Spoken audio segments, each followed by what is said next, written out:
Okay, so good morning, everyone. I'm very happy to welcome the team from Center of Excellence in Mental Health that will be providing us with a workshop today called Beyond the Behavior. So I am going to ask each participant to, facilitators, to introduce themselves, and I will start with Jerry. Good morning, everybody. I've been saving myself as everybody entered and said good morning. I've been saving myself for a big good morning and a big welcome, and really a great appreciation for all of you to take the time this morning. Um, I know most of you in real life as well as through this virtual medium, through the Zoom that we've met before. And I'm really happy to be able to participate with you this morning as the coordinator of the Center of Excellence for Mental Health with these three wonderful young ladies who have prepared a session for you, especially for you. And we've been working on this for quite a while because we recognize the important role that you play and the daycares play in the education of our students. And what we've tried to do is prepare something for you that you can take and work with your staff on creating understanding behavior and creating positive environments within the daycare and lunch settings. So that's all I'm going to say. I'm really happy to see all of you here, and we're really looking forward to working with you. I'm going to pass it over to, I'm just going to tell you a little bit, Jana Gillis is been working with the Center of Excellence for Mental Health, and you know her also through FSSTT, and of late she is a family consultant and a mental health consultant with REACH, and she is going to start us off, and followed by Kirsten Greb, who is, you probably know her also as a consultant in inclusive education, as a resource teacher at Sherbrooke Junior, and finally Carrie Carson, who is a guidance counselor who's been working for a couple of years now in our schools as a guidance counselor, and has granted us the favor of staying around because any minute she could run out, and you can't tell it, but she's pregnant and about to pop. So we're really happy to have her here with us. Jan, it's all yours. Thank you. Thanks, guys. I'm already really enjoying this call this morning, just the way everyone entered and so cheerful and in their good mornings. It just, it speaks to the energy that you guys, I was going to say bring to the table, but bring to the screen. So Kirsten's going to control the screens for us today. She's going to share the screen, and I think we'll just get started with our workshop. And I just want to let you know that please feel free to use the chat. Okay. It's neat to just be able to throw in your comments along with your questions. So if something kind of resonates with you, feel free to comment, because it allows us to stay engaged in a presentation when we're doing it, over Zoom. And it's nice for us to see your thoughts as you come upon them, and for your colleagues as well. And of course, we'll be taking questions as well throughout. So if we don't get to your question immediately, we'll be compiling them and we'll do our best to answer your questions. Okay, so let's see, today's objectives, just quickly, we're going to be looking at child behavior through a trauma-informed lens. And we want to sort of do this in a way that also helps us to understand the role of attachment on relationships in ways that we can foster positive classroom climate. So I'm going to take on points to sort of 1 and 2, and I'm going to pass it over to Kirsten, who's going to talk about the classroom climate and self-regulation in adults and children, and Carrie's going to walk us through some concrete strategies. We are going to have a few activities. So I encourage you to be courageous and join us in the few activities that we have planned. And again, feel free to use the chat and to ask questions as we go. Next slide, please.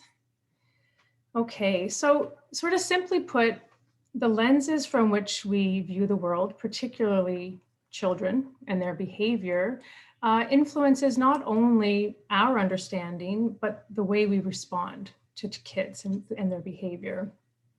And it made me kind of think and ask the question, you know, what leads a student that multiple people know to be described in different ways? You know, two people's experience of the same student can look very different. You guys work in the daycare system, in the daycare setting. So your experience working at lunchtime or before and after school care might look very different from that of the student's teacher or aide or principal or even a child's parent. So the same child, different environments leads to different experiences, different expectations, and different outcomes. But even if we saw them as, you know, performing the exact same behaviors, but in these different situations, our way of seeing a child still can vary. And this is because each of us brings our own schemas, our own attitudes, our own experiences and expectations and beliefs to any given situation, right? So we bring ourselves to these situations in our work, and that colors our perceptions.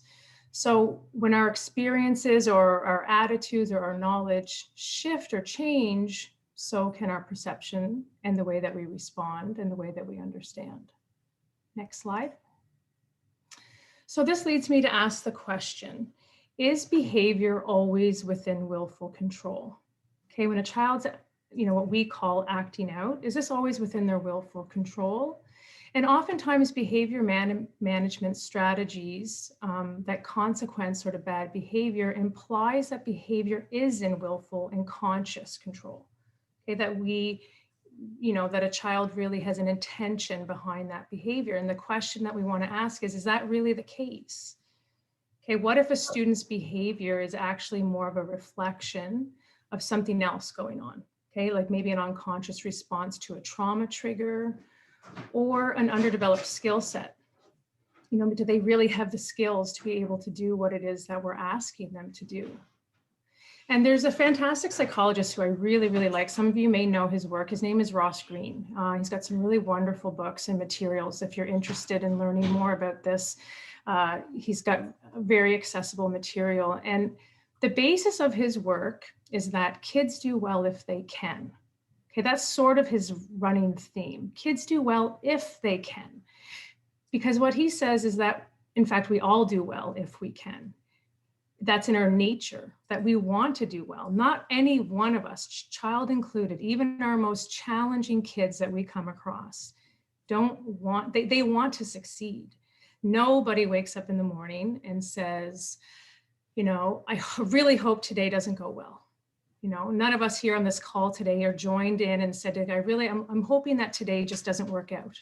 We don't do that. It's not really in our human nature. It is in our human nature to want to succeed and to want to do well. So if that's not the case, which we know that can not be the case sometimes, then we have to assume that something is getting in the child's way. Okay, either there's some sort of unsolved problem that we may need to explore with the student, or they may have this sort of lagging skill, right? Or this underdeveloped skill set that doesn't allow them to respond well to our expectations consistently. And I say consistently because sometimes we'll say, yeah, but they were fine yesterday and they're not fine today. So therefore they're choosing this. But the truth is, it's not always easy. We're not consistent. We're not consistent as individuals, as adults, right? From one day to the next, things fluctuate in us. So just because a child can do something or successful at one given time, it doesn't mean their skill set is so developed or that they're able to do that in a consistent way. So for me, this knowledge really led to a shift, a big shift actually in my thinking about kids and their behavior professionally, but also as a parent. You know, I'm a mom of 3 kids, and that really shifted my lens. So I'm going to now go through this because this kind of encapsulates what I'm talking about in a really, I like this visual. Okay, so if we're reframing behavior, okay, if we want to go down sort of the won't column, if we're sort of in the camp that kids, that kids, you know, their behavior is intentional and that this is something that they should have, that they have control over. If that's our frame of working, okay, then it's quite a judgmental frame, right? There's a lot of assumptions tied up in that. You know, there's a lot of judgment. Our mindset becomes quite judgmental. Like we know what they're thinking and therefore that's what's happening, okay? And then we view the child as a result of that. We'll view the child as willful, that it's a willful behavior, that they're willfully being defiant. And then the way we think about them can be that, you know, he's lazy, she just wants attention, she's being rude. And then the way we respond to that is often with rewards and punishments, which I think a lot of us know that our most challenging kids, that way isn't always successful. It works perhaps a little bit better with kids who have a more developed skill set. And then the child's experience of that is often one of frustration. Okay, and it's often one of feeling guilty or feeling the sense of shame. On the flip side, if we can reframe that behavior or that mindset that we have, and we look at that, the child's behavior as being something that they can't quite get under control, or they can't quite do it yet. We don't want to say can't as in can't, period. We want to believe in a growth mindset in our students. So they can't get there yet. So then our mindset becomes one of curiosity. Okay, we're not so judgmental about that behavior, we're curious about it. And we view the child perhaps as having too many stressors or that it being somewhat of a skill deficit. And when we do that, we think more, you know, intentionally about what could be getting in their way and how can I help? And then we respond by trying to find what these barriers are. Okay, and we try to remove them. And then the child's experience becomes one that feels more supported, and it feels like they have the ability to sort of strengthen a relationship with you as you come alongside with them. So really what we want to do in the face of challenging behaviors is we want to become these stress detectives, and we want to find out and try to reframe some of these barriers. So if we can find the stressor, we can try to reduce it. If we can find the unmet need that a child is looking for, we can try to meet it. And of course, if we can find that there's a skill deficit, well, then we teach them. That's what we're here to do, right? As educators, that's what we do every single day. Next slide, please. So I want to talk a little bit about how positive relationships are developed in kids. And when we talk about the too many stressors part that get in the way of our students, a lot of our students can face these adversities. But part of reframing is also about learning and understanding how healthy relationships and attachments are formed. Okay, so research shows us that children's ability to form positive relationships and manage their emotions, particularly their, you know, are shaped really by their earliest experiences, particularly with their primary caregivers. So that's often a parent figure, right? And this process in which kids do this is called attachment. Attachment is this deep and enduring emotional bond between two people. In this case, we're talking about parent and child, in which each person seeks a closeness and the child feels secure in the presence of their attachment figure. You know, and the adult fosters this special bond by responding sensitively and appropriately to the child's needs, sort of regardless of what the kid is displaying. It's not conditional, right? It's just a child needs us and we respond. And this relationship becomes the secure base, we call it, a secure base from which they can explore their world. So when a child feels secure, they will venture out and explore the world, knowing that when the world gets too scary or the demands get too high, the child can return to that safe base, which is their parent, and they can be soothed and have their needs met and literally, you know, have their bodies come into a state of calm, because the parent, we call it co-regulation. The parent's able to use their calmness and their regulation to calm their child down. Okay, so this foundation gets laid really early in a child's earliest years, this foundation. But the need for that secure base eventually extends outside of a child's home and into their larger world as they get older and they leave sort of the arms of their parents, like school. So like it or not, we become attachment figures also in our students' lives. And they depend on us as being a secure base also. So we might not be the primary attachment figure in a child's life, but we still serve an extremely important function in helping students and being able to impact their functioning. Next slide, please. So this is really easy to understand with infants and babies, right? For any of us who are a parent who have had a young child, a baby in our life, when a baby is in distress, we respond. When a baby is happy, we respond. Change them. Okay, same when they're happy. And, you know, we see in these pictures, it's this sort of dance we do back and forth. And in doing so, healthy attachment occurs when the caregiver is able to meet those needs for security, for calm, for understanding, and to do that in a consistent and responsive way. And when this happens, optimal development occurs, okay, in a child's nervous system and the way they can respond to stress and within their brain functioning. When I need you,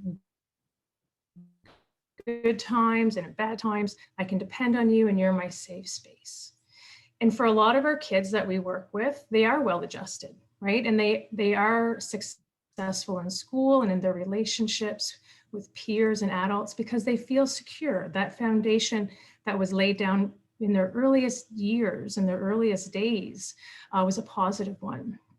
So based on this foundation of feeling safe and cared for, their developing brain organizes itself and it matures and it results in a lot of positive skill development because being secure in our attachments allows those skills to develop in the way that we sort of expect them to.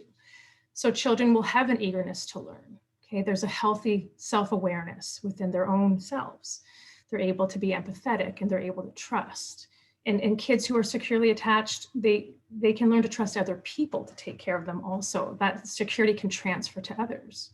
And in other settings like schools. So they get to school and we find that kids like this can react well to stress. They can tend to regulate their emotions and be willing to try new things. They're able to form strong relationships with peers and with adults, and they're able to solve problems, not necessarily without our help, but you know, they're well on their way. Next slide, please. But unfortunately, for a certain portion of kids, this is not how the story plays out. Okay, those bonds have not been securely developed in their earliest years. And there's many reasons, there's many factors that can lead to this, can lead to a child developing an insecure attachment. And I'll talk more about this later, but developmental or childhood trauma is an area that has significant adverse effects on students being able to form secure attachments.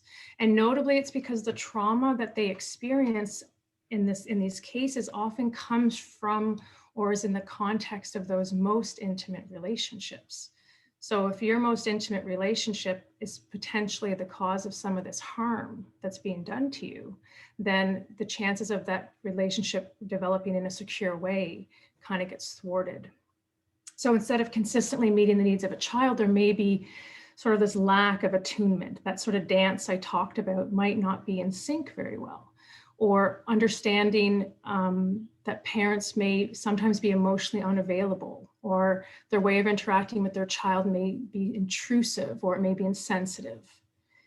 It may also be that a parent is inconsistent in their ability to meet their child's needs. So one day they manage to be quite successful and attuned and connected, and other times not. And this, for the child, they maybe are never truly sure which version of a parent that they're going to get.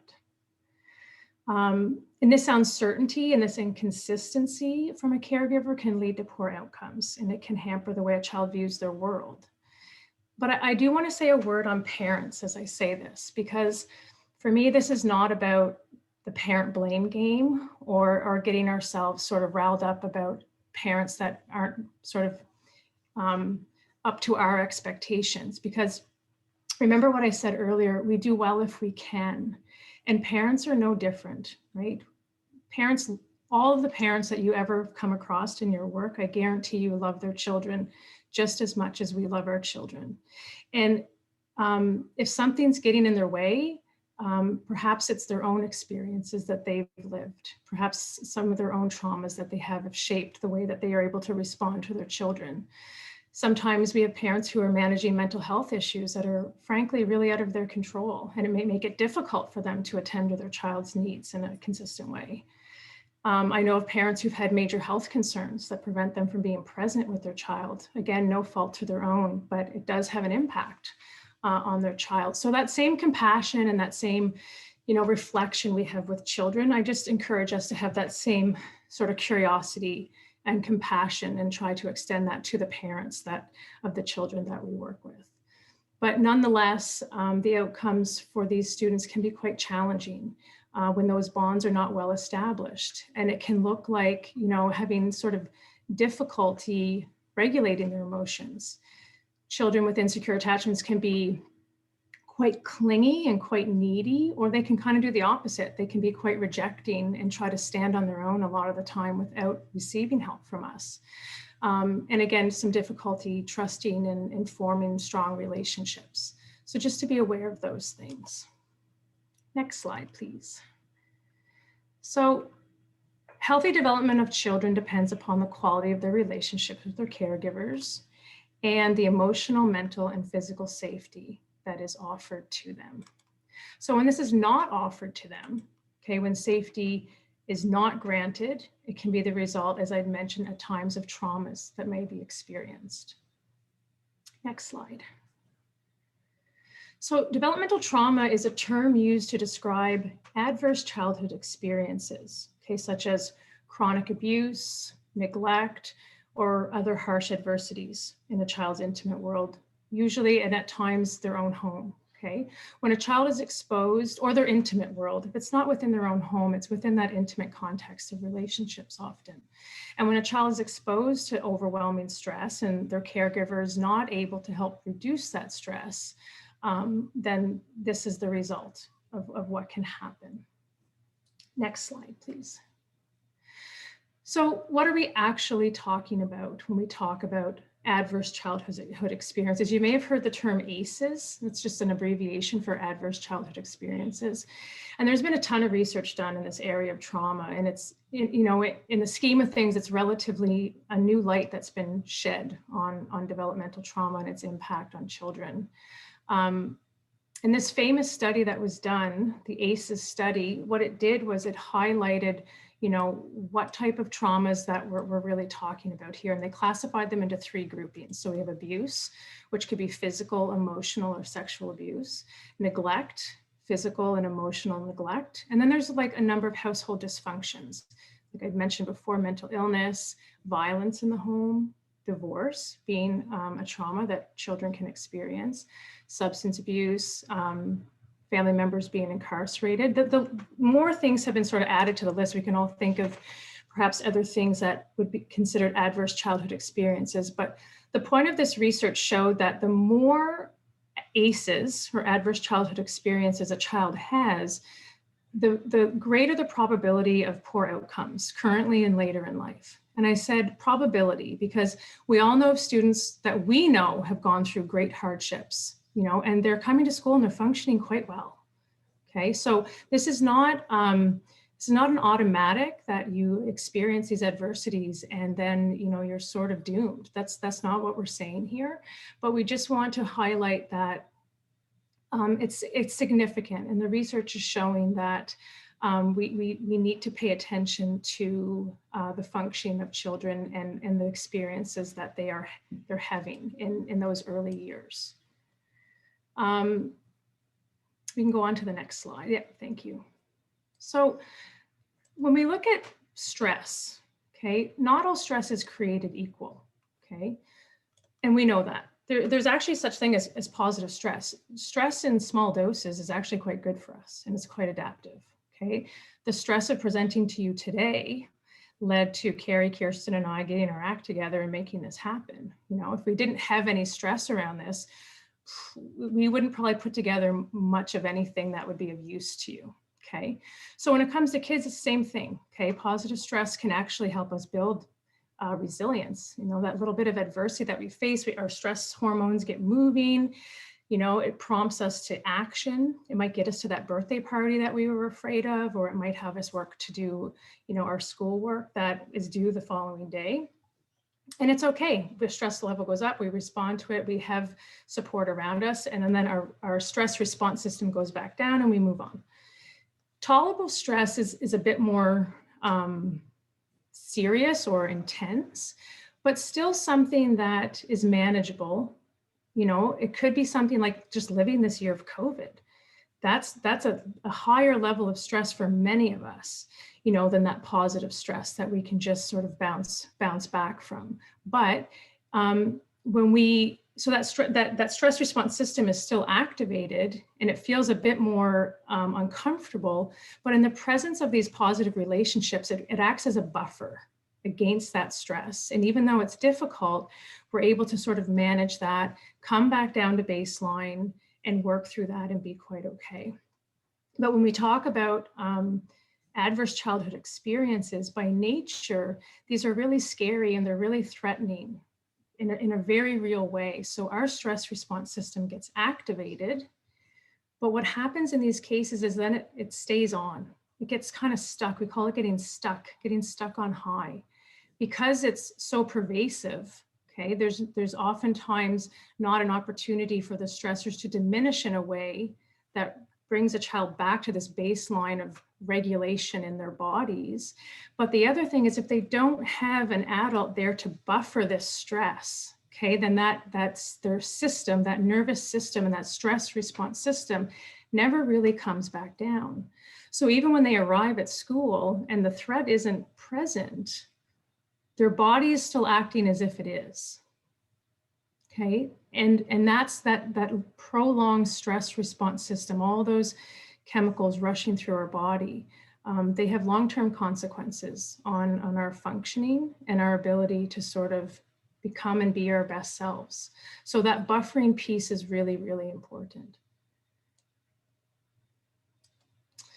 Okay, so we're going to take a minute and we're just going to talk about what happens in our brains and our bodies when we get really dysregulated. Okay, and by the way, I love Calvin, so I couldn't resist little Calvin in the corner there. I say we because this is not unique to children who've experienced trauma, though they tend to be some of the most sensitive to what we call flipping their lids. It happens to all of us. And adults are no exception, okay? There's probably not one of us on this call who has not flipped their lid at some point. And if you haven't, then please let me know how you've managed that at this point. So I just want to give you a really basic rundown of the brain, okay? And I'm going to use my hand to do so. I hope everyone can see. I'm going to try to position myself. So if we look at our hand, and we can explain this to kids. Part of the reason to explain this to adults in this way is it's very digestible for kids, and they like learning about their brains and how things work. So if we take our wrist here, and this is like our spinal cord, okay, and our brain stem here at sort of the base of our palm, and then this piece of our brain here is our limbic area, and all this piece works together to create a sense of balance and to regulate our arousal and to regulate our emotions, regulate our fight, flight, or freeze response. Okay, so this is like where our alarm system in our body lives. Sometimes we refer to this as our downstairs brain. It's the oldest part of our brain. It's kind of like more of our animal brain, okay? And covering this part of our brain is our cortex, okay? Our neocortex. And sometimes, not sometimes, this part of our brain is responsible for our higher order thinking, okay, like our reasoning, our judgment, our ability to problem solve and organize, all those higher order processes that make us humans, that distinguish us from dogs and birds and all other animals. And it actually serves to regulate this lower part of the brain. So when it's like this, the brain is in harmony and all parts are sort of connected and working together and regulated. The upper brain is hugging our midbrain and making it feel safe, okay, and regulated, and that's really important. But inside here, that middle brain, when it starts to feel unsafe, when it starts to feel, you know, really agitated or overwhelmed, that alarm starts to go off. And it could be a number of factors that trigger that. You know, for us, it could just be a matter of being too tired, being really stressed, overwhelmed, or someone pushing our emotional button, or me asking my child for the 10th time to please go brush your teeth.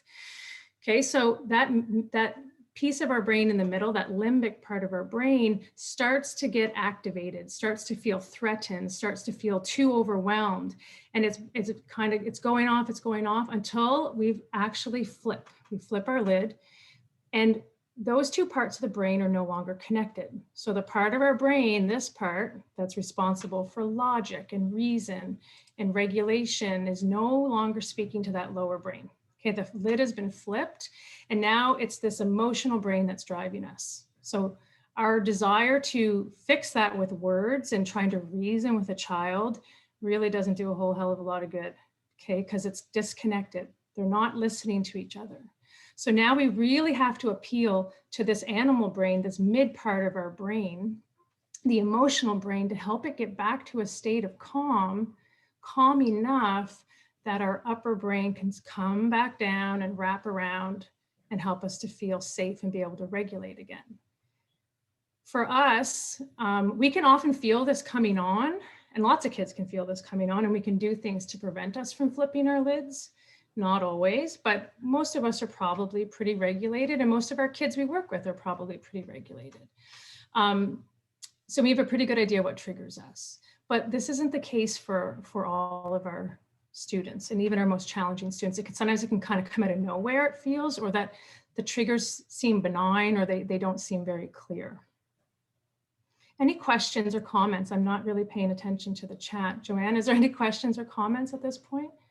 No, there was a few, but Jerry and Carrie answered, so it's okay. Oh, great. Okay, so we can go to the next slide.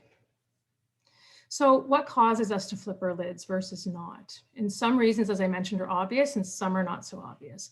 But part of understanding behavior is to think about behavior as an iceberg. And you've probably seen this image before. And to recognize that much of what drives our behavior resides under the surface, and that if we only observe and allow ourselves to be informed by what we see on the surface, then we're missing a big part of the picture.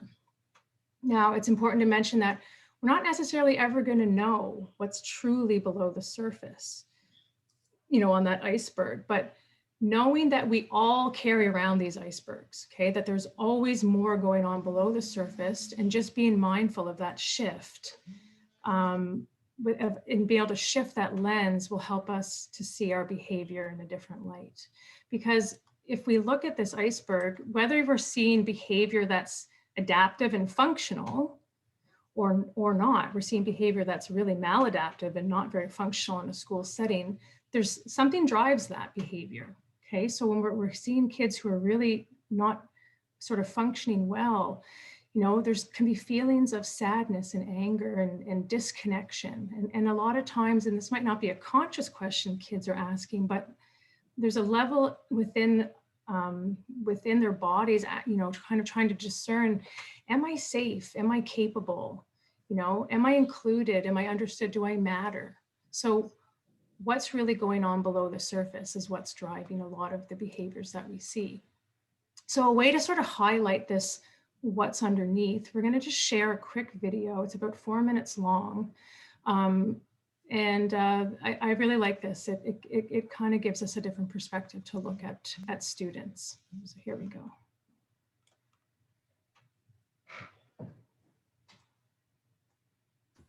Sorry, I'm just optimizing the sound to make sure that you guys can hear it. There we go.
So that's a pretty powerful video, and I've seen it many, many times, and I still find myself getting emotional every time I watch that. You can go to the next slide, Kirsten, please. Feel free to throw your comments in the chat with regards to that video. So now that we have a better understanding as to where our students are coming from, you know, what next? What do we do with that? So I just want you to imagine that each of your students, similarly to this video, imagine that each of your students has an invisible subtitle running along in front of them. Okay, they're not saying it, but it's, you know, if we can discern what's really kind of behind that behavior. And the purpose of these invisible subtitle is to communicate to us what they really need when they act out or when they shut down. But they're not going to tell us that. We need to see that invisible subtitle that would be running alongside of them. So everything else, all the complaints and the resistance, that's noise, right? That's a symptom. That's just noise. It's a difficult noise, but it's not really informing us as to what's really going on. So asking educators to look for the invisible subtitle is not an easy thing to do. We're humans, we get triggered by kids' behaviors, but looking past the noise and trying to respond to the subtitle can be an effective way to get through to a child and come alongside of them. So for example, the subtitle might be, this is really hard for me. You know, a kid is melting down when we ask them to do something, but their invisible subtitle might be, this is really hard for me. I need your help, and please help me to save face. So instead of raising our voices and becoming dysregulated ourselves or lecturing, we can respond more compassionately and address their needs when we respond to the subtitle. So, you know, thinking also about what actions or phrases really triggers us as educators, what really burns you up. Is it when a student says, I can't, or I won't, or I don't care? Is it when they growl at us, when they hiss at us? So it's important to also know what your triggers are, and then to try to think about that invisible subtitle.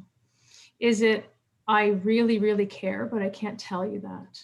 Is the invisible subtitle, do you really care? Will you be there for me? So the next time a student responds with something like, I don't care, the possible subtitle could be, I really do care, but I can't tell you that. So we might want to respond by saying, but I care, and I can care enough for both of us right now. Next slide, please. Okay, we're going to do this, and then I'm going to stop talking and pass things on. But I want to ask you to please participate in this. We're going to stop recording so that none of us feel uberly self-conscious to do that. Incredibly powerful to sort of bringing a child on side and actually moving something along in a positive way. We need to be able to remain calm, both verbally and non-verbally, and that's not always easy to do. We get triggered, okay? But we can do this by assuming the best and seeing misbehavior as a request for help. So soft eyes, angry eyes. If you can concentrate on keeping the muscles around I'm getting close to the camera so you can see what I'm doing. Keeping the muscles around your eyes and between your eyes, so all this part of your face. If you can concentrate on keeping that part of your face relaxed or at least neutral, then your body language and your voice will automatically soften. This is the work of Grace Dearborn, who I got to see live in a conference, really master teacher. So she did this activity with us. It'll automatically soften, and it's impossible, she claims, to express anger with soft eyes. Okay, so we're gonna test this theory out. Okay, think of, I'm going to reshare my screen here. Make sure we're not working here. All right, we're good. So, okay. So now that we, thank you, Jana, for that. Now that we learned a bit about behavior and where it can come from, I wanted to talk a little bit about ourselves and our own styles and who we are and the impact that our styles can have on others. So we all have different personality types and we all communicate in different ways. And that's a good thing, because if we were all the same, we would all be robots and the world would be a very boring place, right? So for example, some of us may be a bit more outgoing than others, kind of like that firework energy, you know, very outgoing, pop with energy, jump in with 2 feet, very spontaneous. And others may be a bit more reflective, introverted, and may need to plan a little bit more before doing something. And if we were to put those two personality types in a room with a project, we could possibly get a communication breakdown, right? The more maybe quiet person can get a little bit turned off or intimidated by this person who's very loud and proud and taking up a lot of space in a conversation or in a room. But if we have a better understanding of our own personality style and how others may differ from our own, we have a better awareness of how we react can impact others, and then we can adapt. So maybe I would pull back a little bit if I know that the person I'm talking to likes to plan and needs to understand what's going on. And so I won't maybe throw something out and be something very spontaneous. And I'm not saying to change who we are as people, but just knowing being aware of ourselves and how that affects others. And I'm saying this because it's the same with the kids we work with, right? We constantly are adapting and changing to moods, to feelings, to situations. And it's just something to be aware of. And that leads me to different educator styles. And I say educator styles, but really it's parenting styles. This applies to, it could be administrators, bosses, right? It's the main kind of four. And you may have heard these before. Authoritarian, authoritative, permissive, and uninvolved. I'm not going to talk about uninvolved today because hopefully no one is very neglectful or distanced or uninterested in this line of work. So we're not going to talk about those. But if we start with permissive, the one on the bottom right-hand corner here, permissive, that style tends to maybe allow misbehavior to go unchecked before intervening, if they intervene at all. They do love a lot. They think love can solve all problems, right? They wear their heart on their sleeves. They empathize a lot with their students and their backgrounds, and intentions are so good, but maybe there's not much structure or many guidelines or rules, and a lot can slide. So there's not maybe that much control, right? The students are kind of the boss in the classroom, and it's maybe it's kind of blurred roles, not knowing who the boss is. And then if you go diagonally onto the top left there, we have authoritarian. And this style unintentionally can create or escalate some confrontation with kids in the way that they present themselves and the way they communicate, right? They believe a heavy hand is needed. They don't tolerate very much, and there's a bit of a struggle to make connections with students. And there is a lot of clear boundaries, but they can also tend to blame students if things go wrong or if there's failure and they don't see how they can contribute. They see that change needs to happen by force, not through conversation and connection. And like, I'm the leader, I'm the boss of this classroom, and you do what I say. So not necessarily that warm and fuzzy, there's not really much of a relationship there, right? Then if we just go right to the right of that, we have authoritative, which is kind of in the middle of both, right? It's that balance of firm and caring, firm and fair. So there's clear structures and boundaries, and it's coupled with compassion and understanding, love for their students. They have high expectations, and they kind of know just how much to push students so that they will improve academically, behaviorally, without necessarily triggering any behaviors or anything. And the students know what to expect. They know they're safe. There's clear expectations, right? And now, after describing those three, you may see yourself in one or two or three and say, and pick out kind of different parts of where you see yourself. And it's true, I see this kind of like on a spectrum too, right? Permissive, authoritative, authoritarian, right? And we all kind of fit somewhere in this spectrum. And this position isn't always fixed either, right? It depends on a lot of what's going on with us in any given day.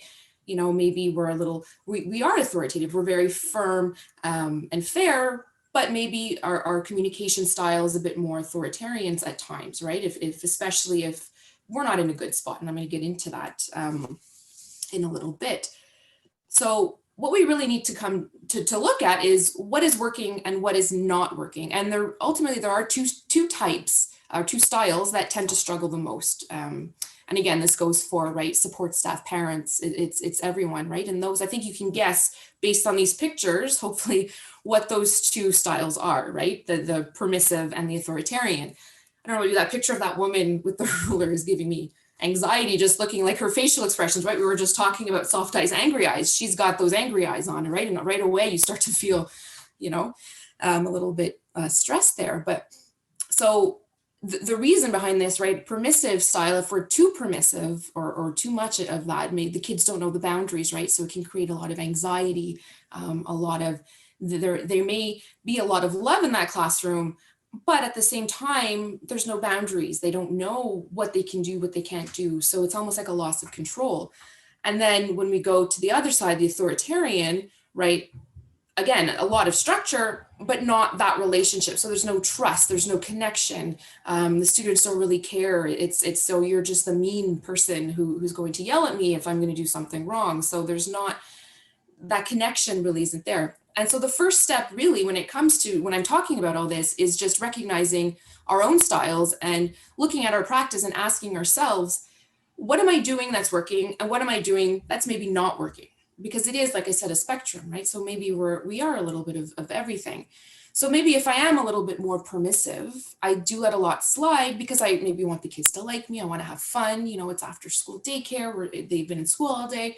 But then in reflecting, maybe they're not listening to me if I'm asking them to line up. And then maybe that's when I start to raise my voice a bit because they're not listening to me. So what is working is, well, they trust me. They love being in my class. We have a lot of fun, but I maybe need to get some of that control back. So maybe I do need to put some clear objectives into place. And Carrie's going to talk about some strategies about that later on. Or on the opposite, little Johnny, and I always use it's always little Johnny, poor little Johnny. So he comes in maybe every day yelling, and then so I yell back louder to get him to try to get him to be quiet. And so now I'm implementing a lot of structure and rules because that's what he needs. That's to listen to me.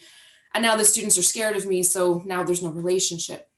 So again, ultimately it's if something's not working, how can I make things better, right? And is it possibly how I'm responding to students that's creating this? So really digging deep, kind of like that iceberg, digging deep in our own self too, to see what's working and reflecting on that. And ultimately, how we respond, right? It begins with us too. So we do kind of want to fall into that kind of firm yet fair approach. This is that kind of authoritative approach. It's a good mix of both, right? But how we are really and what we bring into a classroom is a key player to any positive atmosphere, right? How we are feeling. Are we in a good place? If we are reacting or responding in, let's say, a more authoritarian way, we can trigger some behaviors too in students, right? Some negative feelings, even possible previous trauma. If Jana was talking about things that go on at home that we don't necessarily know. So maybe this student is has parents that are very authoritarian. And then if we are reacting in that same way too, it can trigger a lot of emotions. And we talked about the soft eyes, angry eyes, students, and not only students, everyone, right? We read our nonverbals, nonverbal communication is so important. So we need to be aware of our own facial expressions, our tone of voice, our posture even, right? If we're looking down at students or if we're getting down to their level, our energy. Our energy feeds off, people can read our energy in any atmosphere given the situation.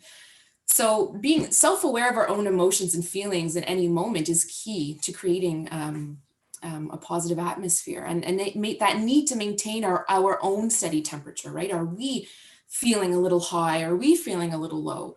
And the more that we keep that steady temperature, it really helps to create an atmosphere where everyone's feeling safe and positive and helps to stabilize students in co-regulation, which I'm going to talk about next, but also encouragement, right? When we're in a classroom with our students, emphasizing their strengths, really working with what they're good at and helping them to overcome any obstacles that may come their way. And then by doing so, like, for example, if it's a very challenging student, not taking their behavior personally or not taking anything that they're doing personally. It's not directed at us. It's just, that's the situation, right? The behavior is a form of communication. Something is going on. And so in how we react to it, we have to understand that it's not directed to us. But if we are not in a good space, right? If we are kind of maybe a little bit high ourselves, or we're not having our steady temperature, we may take things a bit more personally. It's harder to understand that it's not directed at us. So again, it comes down to us, like how we are and self-aware of our own emotions. And all of this, like I said, leads to help to co-regulating students also.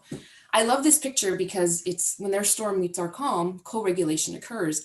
And meaning basically what co-regulation really is helping our students to stabilize emotions, right? Not too high, not too low, just kind of being there. So when you look at this, if let's say a challenging student or a student comes in and they're in a storm, let's say, right? If let's say we have our own storm going on, and so that's two storms meeting together, and it's just going to create an even bigger storm, right? It's going to just build.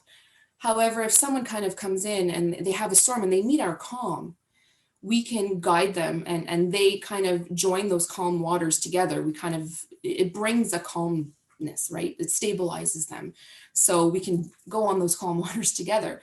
And in doing so, we look at two things, right? Our approach to students, which we kind of were talking about, and the classroom organization and structure play a big role. So when we say our approach to students, right, that's the building the relationships, the connections we have, how we communicate, being in that moment with them, getting down to their level and validating how they are feeling. I won't get into too much because again, Carrie's going to talk about specific strategies, but classroom organization and structure, having rituals and routines helps to create a safe space, right? We want to model the behaviors that we want to see and to model self-care and respect, especially if we are doing any type of discipline with students. Maybe when our approach is, we're greeting and gathering, smiling goes such a long way, right? Warm responses and empathy with them. Routines, just quickly, I'll just give a quick example, but like where to hang your backpack, for example, when they come in, do they know what to do? Or maybe with your rituals, having mindful Mondays or tongue twister Tuesdays or fun things that create that positive, fun atmosphere, right? And if I were to ask you now to just kind of think about what children need when they're developing, when they're growing up, and Janet kind of touched on this a little bit, but we think of safety, we might think of love, encouragement, relationships, trust, empathy, and all that ties into our approach to students, right? Some may be thinking, well, they need routine, they need guidance, boundaries, consistency, and that's true as well. And that falls under, right, classroom organization structure. So we're all of these things help to ultimately co-regulate our students. I love this slide. I incorporate this slide in a lot of presentations I do because you can learn a lot from a dog. And I mean that by saying how if you think of a dog, they're one of the happiest animals in the world, right? They're not thinking about the future, the past, they're thinking about the present moment. So like this picture shows here, right? If you're going for a walk with your dog, where I am going for my walk. However, we have a lot of noise in our heads, right? We always have a lot of thoughts and emotions and feelings. And we might be thinking about, what am I going to make for dinner? I have to do homework with my own children when I get home. I have to fight the traffic. And I don't want to get into too much about mindfulness right now. It's not the time, but just to be mindful of all this noise that's in our head and to take a step back, maybe take a deep breath and reflect of how we're feeling at any given moment, what's going on with us at this time. And when we do that, when we reflect on what's going in and out of our minds at any given moment, we can respond in a less emotive way, or we make less emotive decisions, right? Or reactions. So by taking just a deep breath and realizing, okay, maybe I'm feeling a little angry today, or I woke up late, I'm really tired. Taking a step back and noticing that will help us to realize, okay, this is happening right now in front of me with this student. I'm not in the best place right now, but I'm going to notice it and I'm seeing it. I'm not putting it aside. It's there, but I'm aware of it more. So I'm able to respond in a more, like I said, in a less emotive way. So being mindful of what's going on with us in any day. I love this quote. You probably have seen it. It's been around forever, but they may forget what you said, but they will not forget how you made them feel. And it's so true, right? Like even just when I'm saying that, I'm smiling because I'm thinking of people who have a positive impact in my life. And what I want you to do right now is we are going to visualize. So feel free to keep your eyes open, keep your eyes closed, whatever is comfortable for you. I'm going to read something out and I want you to visualize in your head.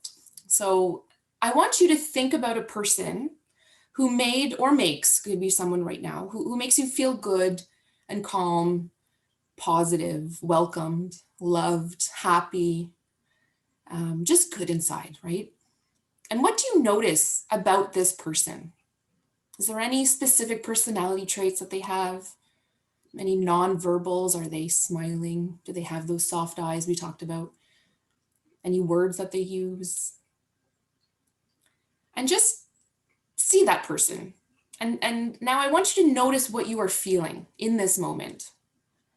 And if you like, if you're brave enough, if you feel comfortable enough to just put in the chat, I can't see the chat for some reason, but if people can just maybe say for me if there's words coming up, but how are you feeling right now? Or what are you noticing if there's anything coming up? Is anyone putting anything in the chat? Calm, Okay. beautiful smile and soft face, smiling, sense of calmness, honesty. Honesty, that's excellent. Okay, so that's great. We don't have to read them out, but that's excellent. Now, I don't want to do it with you, but if we were to flip it, right, we can do it the opposite way too, right? I could ask you to think about someone who made you feel bad, negative, sad, unhappy, hurt. And what did you notice about that person? Personality traits, nonverbals, words that they may have used to you. And then notice how you're feeling in this moment. I don't want to do that because I don't want to leave you feeling this way, but it's funny because I even just me right now, just talking about it, right? When I was talking about that positive person or that place that made you feel good, I was smiling. I felt calm. I felt happy. And now even just listening and talking about someone who made me feel negative and hurt, I'm getting goosebumps and my chest is getting tight and I'm not even trying, but it's just without, by nature, it's popping in my head, people that have maybe made me feel uncomfortable in my life that I've come across. So all to say really is, again, it comes back to this quote, right? They may forget what you said, but they will not forget how you made them feel. And you're in this role, right? We see our students. So visualizing this positive, welcome person, to incorporate that in any environment or anyone that we're working with, right? That's the feeling we want to give off. And that's how we want to be. So we want to be our best self, right? Or we want to, but also noticing that, yes, we all have bad days and we all may have those feelings, but as long as we're aware of them and how we respond, right? With the people that we're interacting with. And we want to have our students leave us with that same happy feeling when they go home, right? Or when they see us. So thank you so much for doing that with me. I hope I don't think about the negative one, think about the positive one as we move on now. I'm going to pass this on to Carrie, who's going to talk about some specific strategies now that you can do. All right, thank you, Kirsten. So we're in the final stretch now of our presentation, and I just want to take a quick minute to recap where we've come from so far. So we've had Jana speak about understanding behavior through a trauma and attachment lens, but also trying to get us to to see invisible subtitles, to recognize that there's something beyond what we're seeing happen right in front of us. We've had Kirsten walk us through some self-awareness, acknowledging what our styles are. Are we authoritarian? Are we authoritative? What is the style that we typically fall into? Perhaps this has made you realize that things are going amazingly well for you and that you're doing all of the right things, which is incredibly possible. And I imagine you're all doing things every day that are working for you and that are working for your students. But perhaps you've also maybe recognized an area where you'd like to see some personal growth.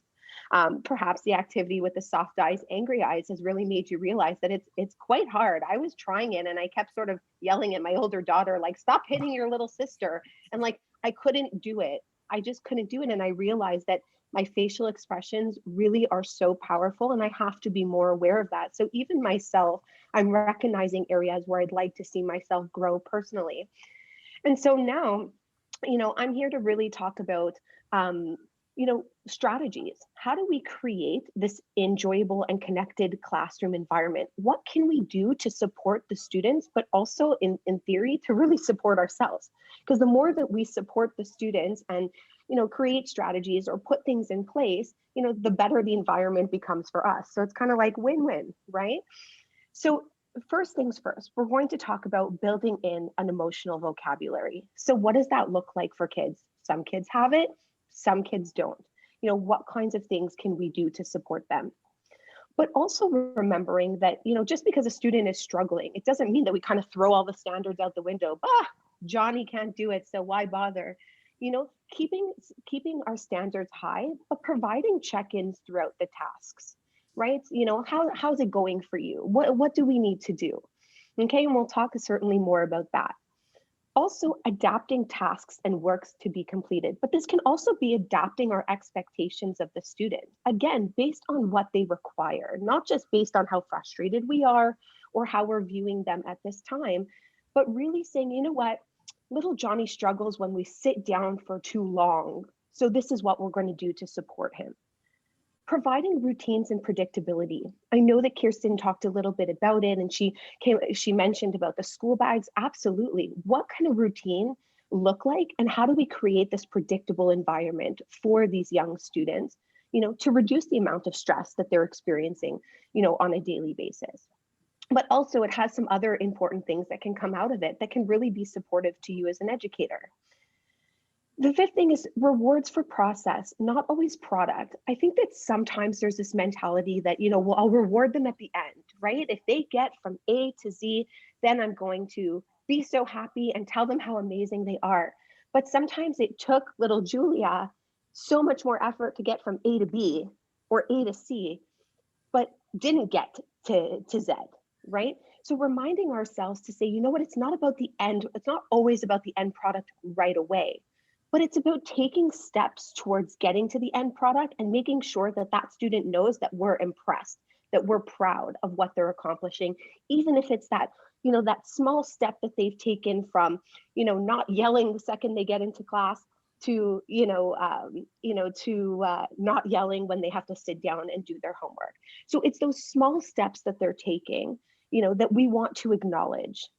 And the last thing is to create comfortable, calm places in the classroom, which I'm sure that many of you do. I remember being in a presentation not long ago, and there was this teacher who was talking about her classroom, and she was talking about how the kids go to Paris. And I was like, what? They go to Paris? Like, this is great, right? How do I go?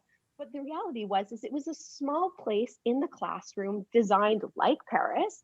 And it was calming. It was for students to just go and sit and read a book and decompress and enjoy. And I really, really took to that, because I think that when we can create environments for different students, it allows the students to grow, right? And it also reduces the stress and the pressure on us. So things like a spa corner can even be an example. Next slide, please. So first things first, how do we even get students to recognize their feelings? I think some students are really good at this. They might walk in and be like, I'm so angry, I could punch the wall. Well, great, we already know that, little Andrew is super upset, right? He's really angry and he's ready to punch a wall. So great, I feel like I'm in control and I can support him. But what about the student who comes in, who's crying, who isn't sort of as, isn't as expressive as little Andrew is? One of the most important things for us to support them with is, first and foremost, just helping them label what is going on right now and what is the intensity of what's happening, right? So an example of this could be, okay, little Johnny, I see that you're really struggling today. Can we sit down and figure this out together? What's going on? What are you feeling? And perhaps little Johnny can say, I'm so angry, I could punch the wall. But maybe he's also going to say, well, I don't know. It's for us to then sit down and say, okay, well, let's figure out what's going on. What are you feeling? Tell me about it. Is your stomach bothering you? Are your palms sweaty? what is going on for you so that I can help you with this. We can talk about what it is that you're feeling. Maybe you're feeling angry. Are you feeling angry right now? No. Are you feeling frustrated? Yes. Oh, okay. So you're feeling frustrated. I can understand that. Do you want to tell me about what happened? So it's really about bringing them to a point. But what I want to sort of really focus on is the fact that the strategies that we're going to be talking about today are very collaborative in nature. In other words, this reminder that we want to incorporate the students into our planning, right? We want to incorporate the students. We want to ask their support, their feedback. We want to involve them. You can't do this without them. Oh, Johnny, I see that you're feeling frustrated, but then Johnny's like, I'm not frustrated. I'm feeling something else, right? We want to have that discussion with them. We want to involve them. We want to give them a sense of control over expressing themselves and to teach them that it's so important to be able to express what you're feeling in a time so that somebody on the other end can support you. So we don't want to label for them. We want to empower them to label their own emotions, but this might require our support the first, few times, the hope being that eventually they learn the skill and are able to do them themselves. This then makes them feel proud and the boss of their feelings. Okay, yeah, no, now I know. Now I know that if I walk into the class and I tell my teacher or my educator or my daycare worker that I'm mad, they're going to respond. And so this is a really important first step. And it could be, oh, I'm feeling in, a red zone, the yellow zone, the green zone. I'm feeling in a blue zone. I'm just feeling red. I don't feel anything. But all of these messages are incredibly important. And it allows you to really sit down and open up that discussion with them. Next slide, please.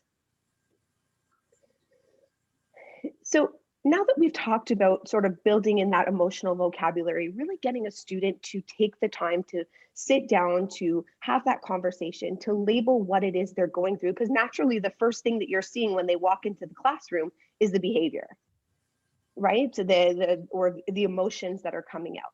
So first we're helping them identify it. Again, maybe they did it well, maybe they needed some of your support. But now, hopefully we've helped them to come to that first step. And now we can talk about some extra strategies that we can put in place to support students. So let's talk about, establishing a predictable routine and structure in the environment. So what can something like this look like? For example, when students know what to expect, this certainly reduces the anxiety. I mean, think about yourselves in a situation like that. When you come into a workshop or you go into a store and you don't know what to expect, it certainly increases one's level of stress. Well, how do I know what's going to happen here? How do I know what I'm supposed to do? How do I know where to stand? When we don't know what to expect and there isn't that sense of predictability, it creates a level of stress, and that's where we might behave differently than we would normally. Okay, and so by providing this routine and this structure, in other words, you know what, in my classroom, good morning or good afternoon, everyone. When you come into my classroom, I'd really like you to put your jackets on the hooks, put your bags under the table. And the first thing we're going to do is we're going to sit down and have our snack. Or we're going to go outside to play. So you know what, don't put your jacket on. Whatever your routine is, this is your environment. But creating a safe place where the students know what to expect can certainly support them in doing the kind of behaviors that you would like to see them do. The other thing that I really, I appreciate about routines and structure is it gives information.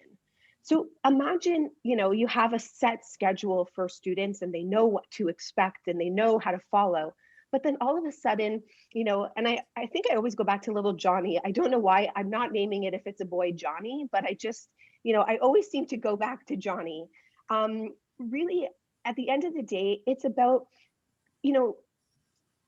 finding that piece of information. Johnny always seems to have a problem right before going out for play. Or Johnny always seems to have a problem when it's time to sit down and do homework. So providing this also allows you to establish where the student is struggling and collect that information so that it's not just, oh, I don't know why Johnny's always acting out. It's, oh, well, isn't that interesting? It seems to always be happening at the same time every day or any time we're supposed to be doing this activity. So really, it provides a sense of information as well as security and stability for the student in the classroom. And at the same time too, how can we go about doing this? Well, students are all different, and I think that we know that. They have different needs. And so providing students with a detailed outline of expectations. What are the rules of my classroom, right? Some students might be very well okay with word of mouth. Hey, you know what? I know hitting, know this, know that. We sit down, we do this, we go outside, we come back in. Great. Some are going to take to that. Other students might require more, visuals. Is there a visual calendar in the class so that they know what to expect? So that they can easily learn this or to incorporate it. And it does take time. So also that remembering of, we want to put this in place. Our intentions are good, but we can't expect that just because on day one we hung up, a routine or a structure or a visual or something for students to follow, that automatically these students are following the instructions and should be top notch. Next slide, please.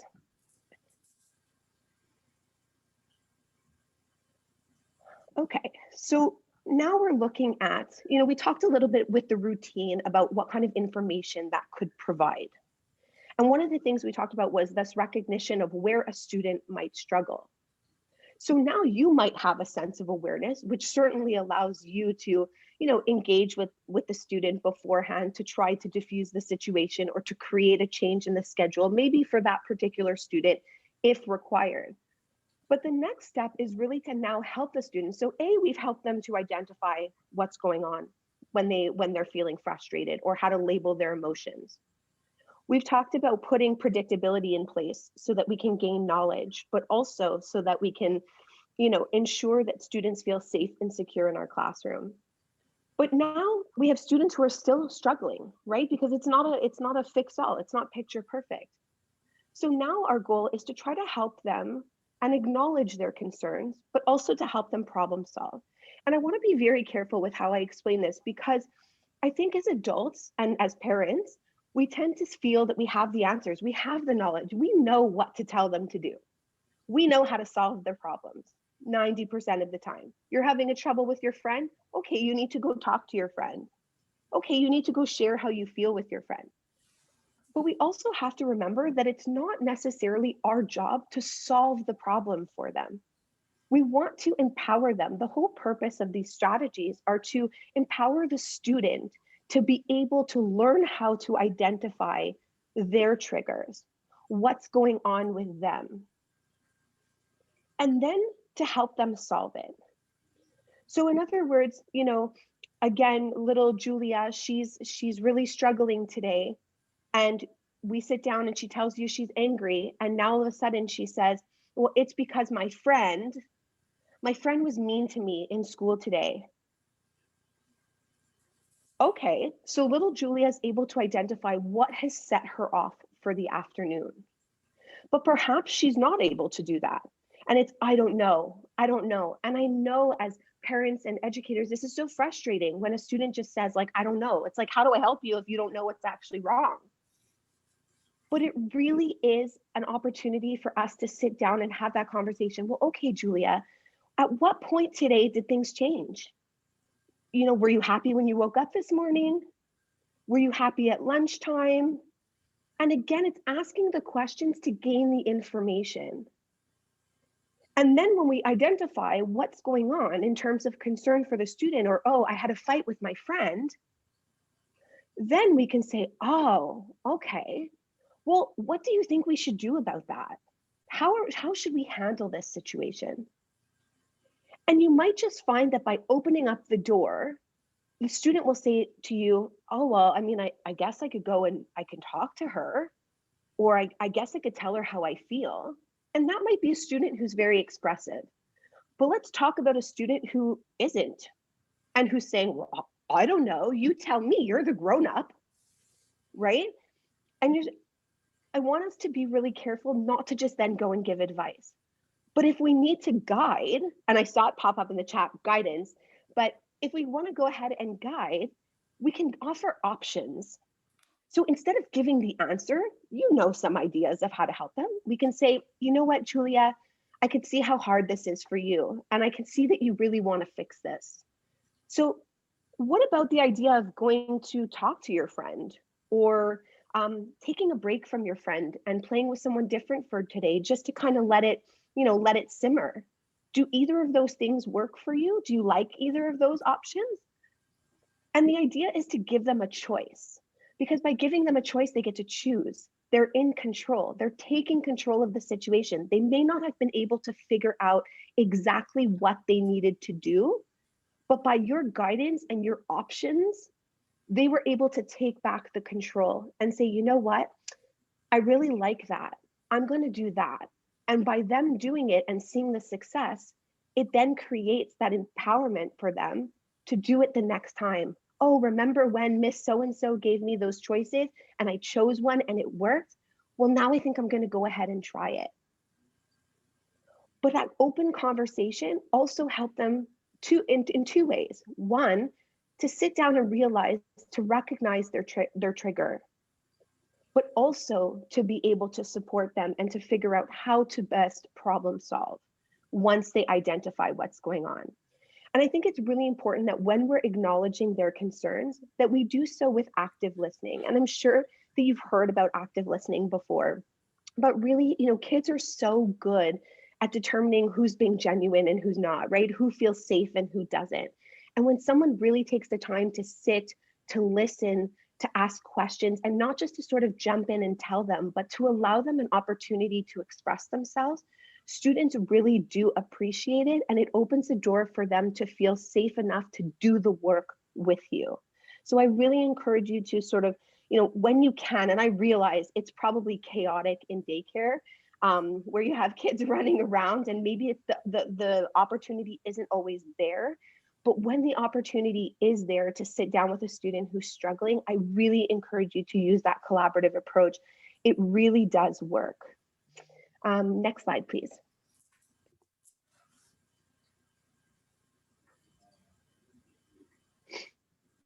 So what else can educators do? I know this is incredibly frustrating, and I'm not going to spend a lot of time on it because I think that everybody really does know, but some students just require an incredible amount of repetition. It's not necessarily because they weren't listening or because they don't care or because they just want to spite you. But some students really just require someone to constantly let them know what they're supposed to be doing. So repeating when necessary directions, and again, trying to remember that invisible subtitle. Is this student really just trying to upset you? Or is the student maybe struggling to remember the information because something else is going on? So really to encourage you to sort of try to view that invisible subtitle and to sort of, when you feel yourself getting angry eyes or frustrated, to remember that some students really just need those extra repetition of directions or need to be told one more time how to do the assignment, because while you told them the first time, and I'm sure you did a great job, they weren't present. Or what the expectations are, not expecting that they're just going to get it. If little Johnny always struggles with the expectations in the classroom, he might just require a constant reminder, as frustrating as that is. And remember to, again, to repeat any process, to reward the processes, to really look at them and say, you know what, I'm really proud of you today. Good for you for sitting down today at your table and having your snack. What was, what made today different, than yesterday? Or what was it today that made you feel so good? Have that conversation, show that interest, show your sense of being proud of them, right? And hopefully you'll see that, with all of that, they will continue to, move forward in their development, and they'll continue to feel empowered, and maybe you'll just get to repeat a little less the next time. Instead of 10 times to have your kids brush their teeth, maybe it's going to be 6 times, right? Or 7 times. But again, we're not expecting 10 to 0. We're hoping for 10 to 9, 9 to 8, 8 to 7, because really it's about the process. Next slide, please.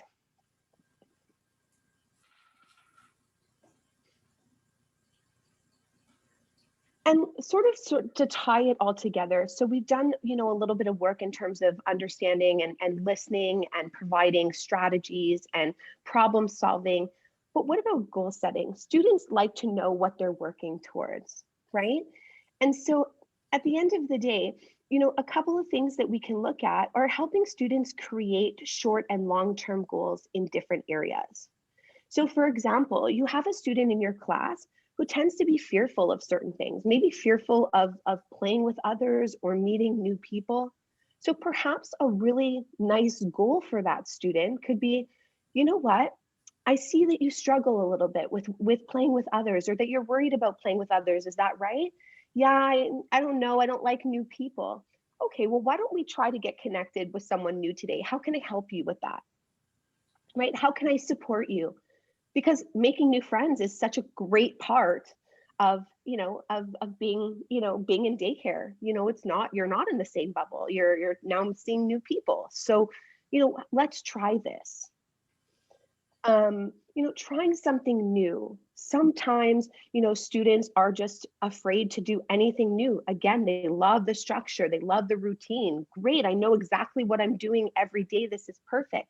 But trying to show students how to adapt, trying to encourage them to try something new, so that they can learn that if it's something that makes them feel uncomfortable, well, how do they work through that? So let's start by trying a new game. Okay. And as you can see, the goals are small. We don't want you to set, or with the students, to set these major unrealistic goals. We're trying to set something that is small and something they can accomplish.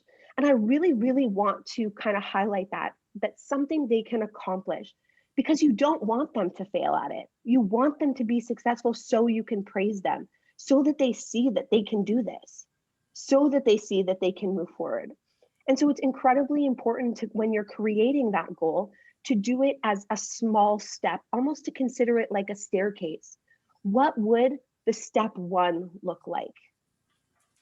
What would step 2 look like? And there shouldn't be much in between. It should just be small little increments to help them get there, with rewarding the process in between. Learning a new skill. Some kids may not, they may not reach out. They may have a tendency to not ask for help when they need it. This recognition that, little Sarah really has a hard time asking for help. So maybe we can support her in doing that. Finishing a task. Little George has trouble finishing a task. It would be really great if we can work with him to help him, to show him that not quitting when you're not winning is really important. And again, that last piece of achieving something. Every student, we want them to achieve something. Whatever it is, short goals, the whole end goal is that they feel empowered. They feel good about themselves. They feel able to take steps. Next slide, please.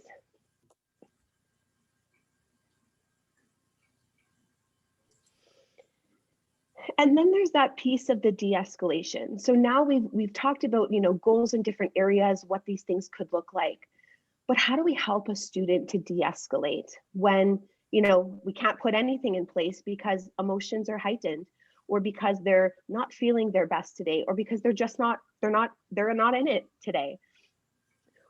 I understand how challenging it must be to be in an environment where students all have different needs, especially in a daycare when, you have different ages, and students require different types of things. And so I encourage you to sort of think about, what can we put in place for certain students?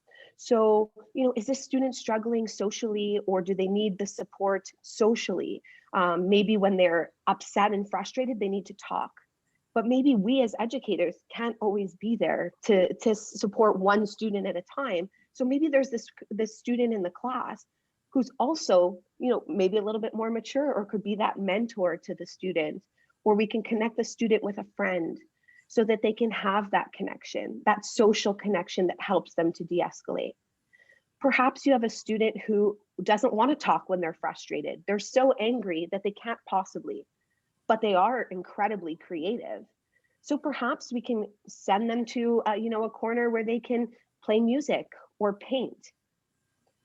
Something indoors. You have a student who just needs to burn energy. How do we do this? Well, perhaps we can create, a game with another student, or like a small area where they can, run in circles or run around or do jumping jacks and some exercise or get on a bike, to kind of burn that energy, because right now they're so escalated. The only way to get it out is to actually release. Perhaps it's going outdoors. You know that the students love to go, this particular student loves to go outdoors. Maybe there's an opportunity to get outside. Maybe there's an opportunity to go for a walk. At the end of the day, it's what's going to work in your classroom. It's what's going to work in your environment. And then something active. Again, maybe it doesn't have to be outside. Maybe it's something indoors. Maybe it's a sport. Maybe you have different groups going to a gym, different groups going to a classroom.